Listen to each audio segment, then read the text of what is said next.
This looks like a riot. It's not. This is a school sport in Japan.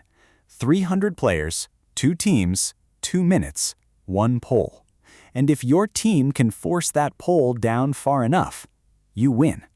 Welcome to Bo-Taoshi, the sport where teamwork looks like total collapse. I was researching unusual school sports when I found footage that genuinely looked like a mass brawl. Students were climbing over each other, bodies were flying. One player was clinging near the top of a pole while dozens of attackers tried to drag the whole structure down.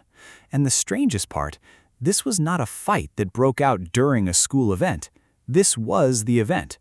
150 players on one team, 150 players on the other. One side attacks, one side defends. And the entire match becomes a 2-minute explosion of bodies, strategy, and noise. At first glance, it looks like there are no rules, but once you understand what is happening, Bo-Taoshi becomes even stranger. This is not random chaos. This is organized chaos. Bo-Taoshi literally translates to pole knockdown, and that is exactly what it is. One team forms a human fortress around a tall wooden pole.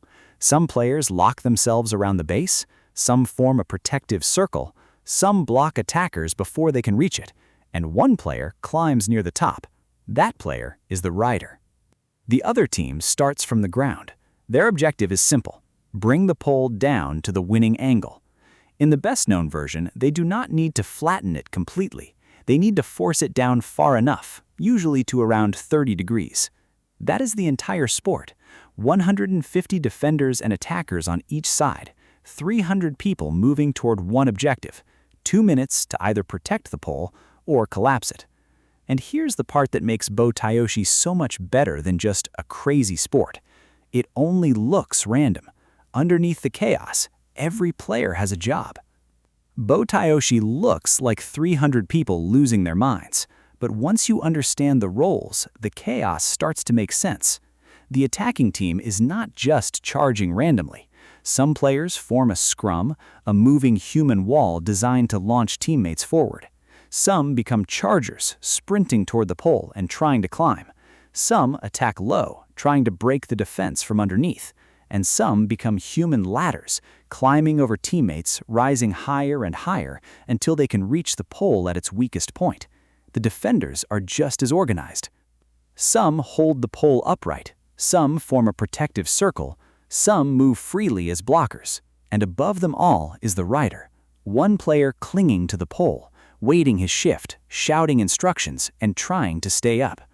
Officially, this is not supposed to be a free-for-all. Dangerous actions like punching, kicking, choking, or pulling someone by the head are generally prohibited in formal versions. But when you watch it, it still feels almost impossible to believe this is controlled. That is the genius of Bo-Taoshi. It looks like a riot, but it's a 2-minute strategy game played with 300 bodies. To understand Bo-Taoshi, you have to understand where it came from. The sport is closely associated with Japanese military academy culture, especially the National Defense Academy, where it became one of the most famous annual traditions. Post-war Japan was rebuilding. Military training, school discipline, group identity, and physical courage all carried deep meaning, and Bo-Taoshi turned those ideas into one impossible-looking image: a pole. 2 teams, 1 objective: hold the structure together or tear the other structure down. No one wins Bo-Taoshi alone.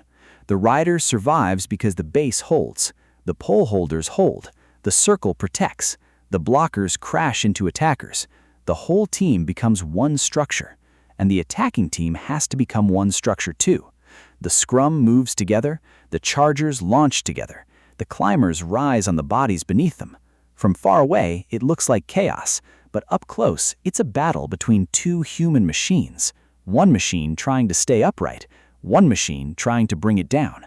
And at the center of it all is one person clinging to the top of the pole.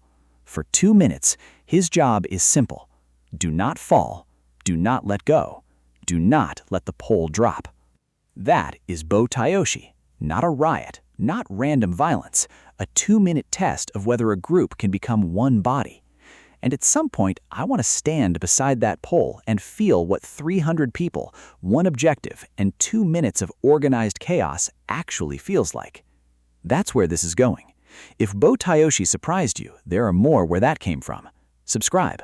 New episode next week. Sports the world forgot. I'll see you there.